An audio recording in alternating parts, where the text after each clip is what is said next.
Welcome back to another episode of Flawless Plan Garage, where today we've got something just a little bit different for you. Instead of the usual diving right in, welding, cutting, grinding, etc., we're going to do an unboxing video because it's time to upgrade the rear axle on my station wagon. So we are building a 1994 Buick Roadmaster station wagon into which I am cramming a 6.6 liter LB7 Duramax and Allison transmission. But I'm very concerned that 800 plus foot-pounds of torque is going to pretzel and destroy the original stock GM 10-bolt. So we're upgrading it to a big, beefy Ford 9-inch. And today, we're pulling all the components together to kind of walk through the details of that plan. Stay tuned.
All right, well, in the name of spending lots of money to just basically throw money at a problem until it's solved, I have here a box within another box. That's handy.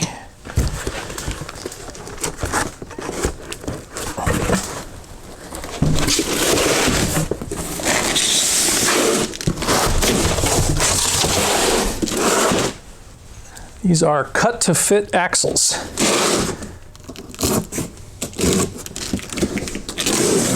To go inside the custom fabricated rear axle housing for the Ford 9-inch that I bought.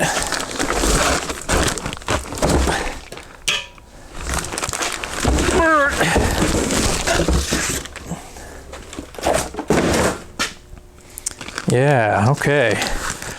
So they've got the bearing built in, they've got multiple bolt patterns, so I can run 5 on 4 3/4. Nice beefy axle with a lot of spline set up so that you actually end up cutting it to the length that you need for your particular application. It should do nicely. Got the other one in here.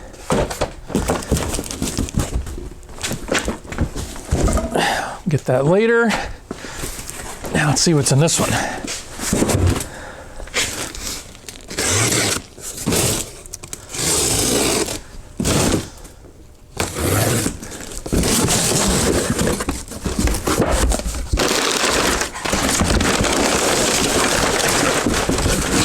Aha!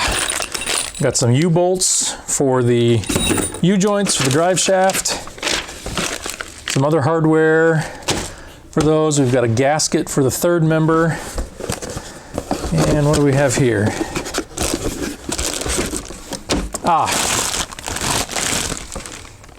Just in case I need them, some spring mount perches. I might reuse the old perches off of the old axle, but I've got these just in case I need them. They were not very expensive, I think 12 bucks or thereabouts. Got 2 of those. That will come in handy. Ow. Okay, we'll cut that part out. I ripped that thing out. Ow. A full set of factory service manuals from 1994 for the Roadmaster Caprice, not from Speedway Motors, but will come in handy, especially when it comes to figuring out how to make this thing work electrically.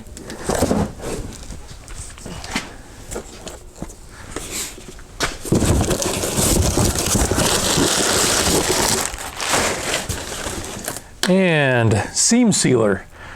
I intend to use this to seal up around welds on the chassis to make sure I don't get any moisture in behind any of the braces and other things that I've welded onto the chassis.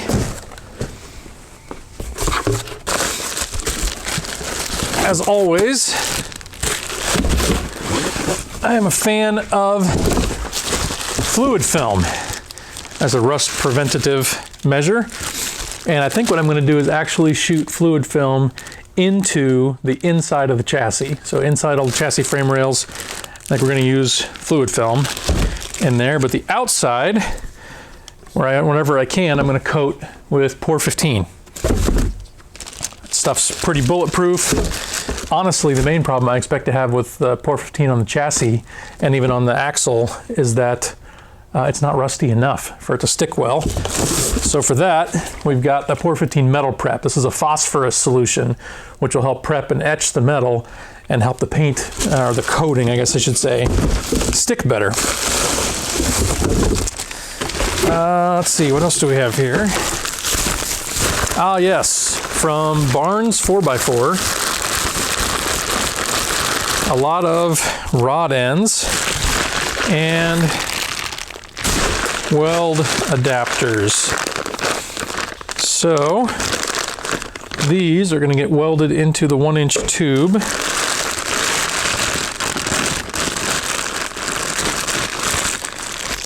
And these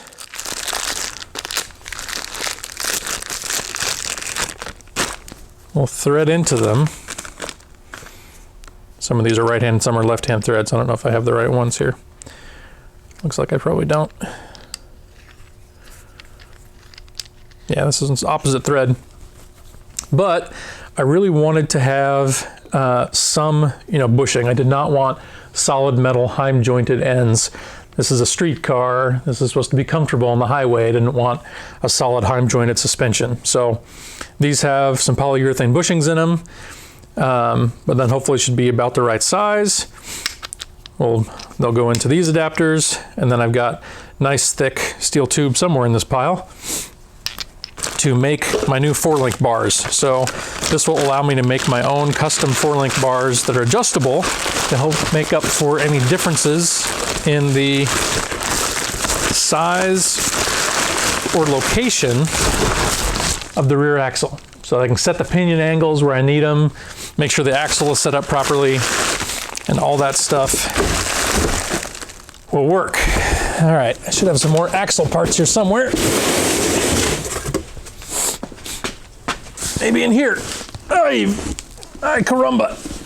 That one's heavy.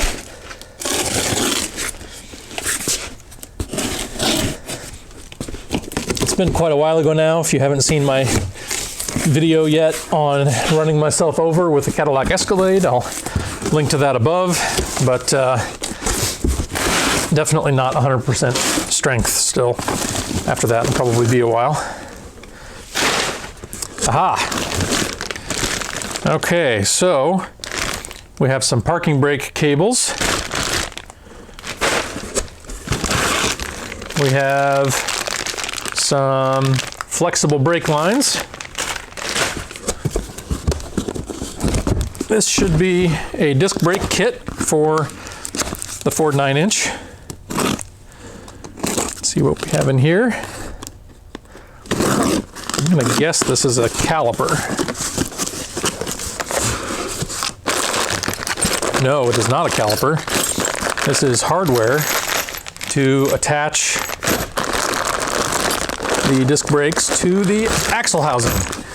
Quite a few different brackets they include here. So we've got caliper brackets, we've got axle flange brackets, all the hardware to put disc brakes on this custom axle. I'm hoping this is a rotor then.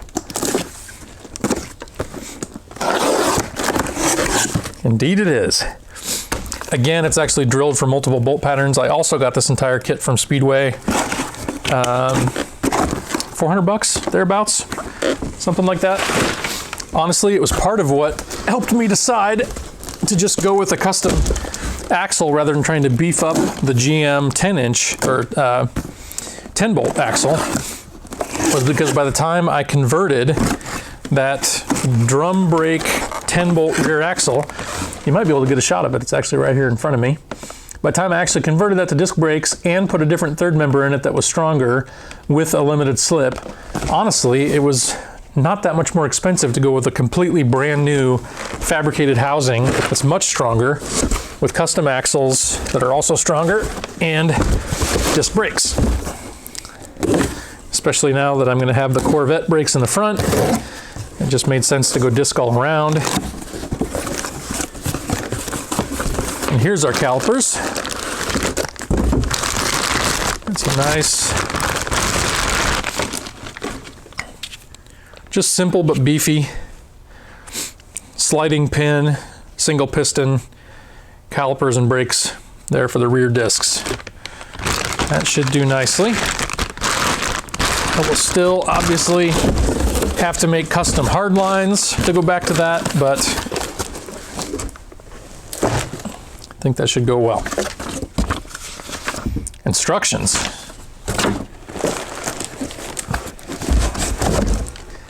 Maybe I'll read the instructions. No guarantees.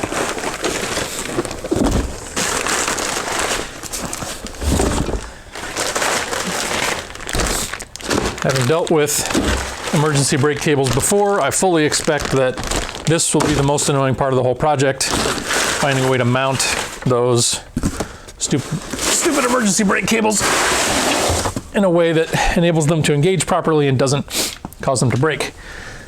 Then, oh man, this one's the heaviest yet.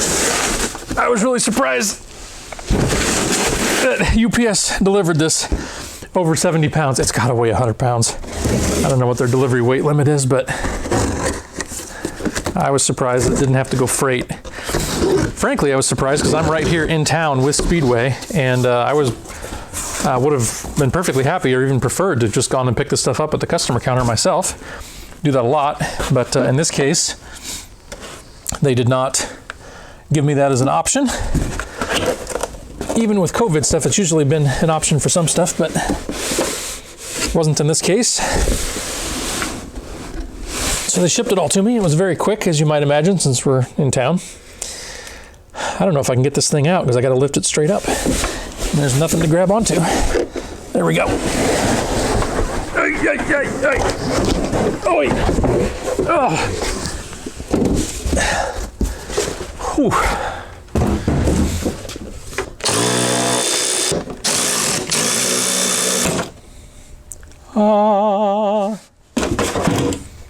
This is again a custom unit from Speedway, fully set up, ready to go out of the box, all dialed in. This is a 3.00 to 1 rear gear, only because that was the lowest gear ratio I could get. That also included a limited slip. This should be a gear-based, like a Torsen limited slip. Let's see if I can get it up, lift it up out of here to take a look at it. Oh, there we go. We can see here, they've got it set up. They've still got the gear marking compound on there where they've got a nice pattern established. This is a really nice, really beefy, heavy-duty unit. That is a 1/2 inch thick flange, solid steel. Well, I believe this is all like gray nodular iron this is made out of. They've actually included additional reinforcing ribs when they design these for extra strength. All very beefy, hopefully significantly reducing my chances of breaking anything. My whole purpose in doing this 9-inch was to reduce the chances of this thing blowing up, you know, especially of the old GM 10-inch blowing up with 800 or 900 foot-pounds of torque going through it. Admittedly, I'm going to be very traction limited because I'm going to have basically stock width tires on there. So probably I would have had a chance to not blow up the stock axle, but you know how this goes, and you know how my luck is going to go. I'm going to be 400 miles from nowhere with a trailer behind it and the family in the car, and that's when the axle is going to blow up. So I wanted to reduce that possibility, and hey, you know, why not just throw money at it? But I looked at a bunch of different options. I looked at Strange and Moser and some others that make custom Ford 9-inch stuff. All really high quality, all really good stuff, but Speedway was great, price competitive, cheaper than some of the other options while still being really high quality. And I like doing business with the local guys here when I can. So I was happy to do it. It's definitely a big chunk. This rear axle is the biggest single spend that I've made on this project. Actually, I think I have about into the rear axle what I paid for the car. And depending on how you want to count, I almost got the motor and trains for free by the time I put Frankentruck together, which was my original donor, and sold it. So this was an expensive decision, but hopefully it'll prove to be the right one. And then one last piece. So this was another one of those pieces that I wish I had bought in 2020 before 2021 and all the steel prices and lumber prices skyrocketed. But I bought a lot of steel locally from local metal supplier, but this was a piece they just couldn't really get.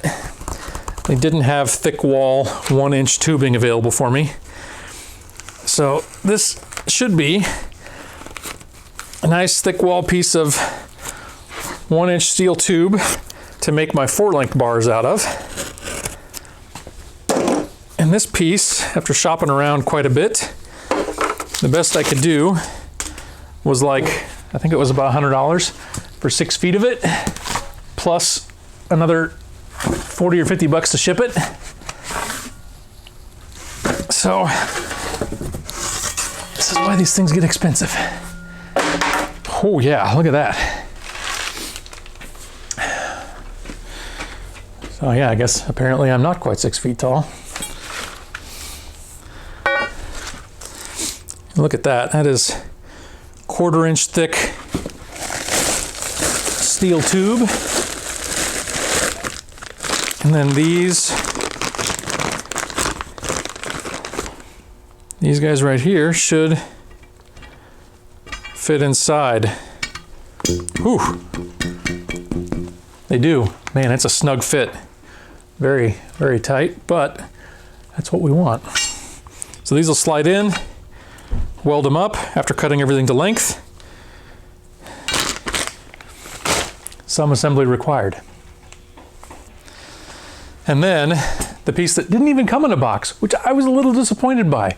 I really kind of thought, you know, I'd get this gigantic box for this axle that I ordered. But the axle housing itself just came kind of wrapped in some saran wrap along with its bolts. And I've cheated a little bit because I've been working on it this morning while my camera operator was busy playing with her brother with some video games. And I've started tacking up some of the brackets on here, which you may or may not have seen yet in this video.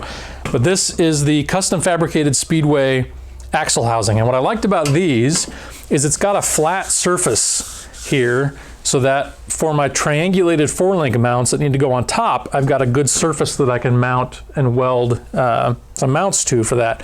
Most of my options as far as using like a stock Ford 9-inch housing, it would have been really difficult. Like they're made of cast iron, which I can't really weld to, and or they're rounded and not flat. So trying to weld strong attachment points for a triangulated 4-link just was not going to work very well. And I really wanted to keep the stock triangulated 4-link. I didn't want to cut up the floor and compromise interior space to make like a standard parallel bar 4-link. So I like this housing.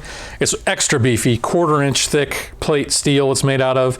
It's got 2 reinforcement points for each axle, so it's welded out here and it's welded in here with another bracket inside. So quite a bit of strength in there. The only challenge with this has been like the width. So the stock B-body wagon rear axle is extra wide. It's even wider than the regular sedan versions of the B-body axle by like 4 inches. It's very, very wide. And there really aren't any stock axle options from trucks or passenger cars that are similar that are the right width. And even the aftermarket stuff, nobody makes one as wide as what the B-body is. So this is the widest I could get. This one, if memory serves, by the time I have the axles in it, I think from axle flange to axle flange, it's 60 inches. The old B-body was 64 inches flange to flange. So it's definitely narrower in the back. Now, the challenge here was to make sure that it would still fit, you know, just outside the frame rails, and it should. Time will tell when I get it all fitted in here, once I finish getting everything tacked together and get the 4-link bars made, but it should. I've got the same width now on my spring perches. I've got the lower 4-link mount bars here, and they're at the same width as the stock, and you can see like they are inside these outer axle flanges. Also, you can see these are where the bump stops go, where it's just positioned to hit right underneath the frame. And you can see I'm outside of that, so I should be okay. What that is going to mean though is the wheels that I get are going to have a very different offset to fit properly in the wheel well, since that inner flange is going to be 2 inches narrower than what the original flange width was. But overall, I'm excited about this. I think it's going to work really well. I think we're going to be able to make it all fit. And one more piece I almost forgot about. When you're towing and handling heavy loads, a little air in the back to help level things out is always a good idea. And stock, the way these Roadmasters work, the ones that had the airbags or the air helper springs in the back, it's similar to my GMT 800 Escalade, where the air is actually in the shock. There's an airbag in the shock, and that bag inflates with pressure to load level, which is great. I love the load leveling, especially when towing. The disadvantage is it kills ride quality when it pumps up the air. So when you're towing, especially for the kids sitting in the third row, it's a little rough in the back, and that wasn't what I wanted. What these bags do, these are from Airlift. This is the simple kind of 1000 series. It's one of their cheaper ones, but I don't need tons of help back there. But these dudes, these actually fit inside the stock springs. So when they inflate, they change the spring rate without changing the shock valving the way like air shocks do. So these give you added capacity when you need it by raising only the spring rate and don't compromise ride quality nearly as bad as those integrated air shocks do. So excited for that as well. That was about $100. So really not bad. I think quite reasonably priced to help get things leveled out in the back and give me the load capacity that I need. All right, we're going to wrap it here for today before I accidentally do any actual work in this video. Next time, we'll be putting this together and getting it into the wagon, hopefully finding some way to make it all fit. Thanks for watching. See you next time.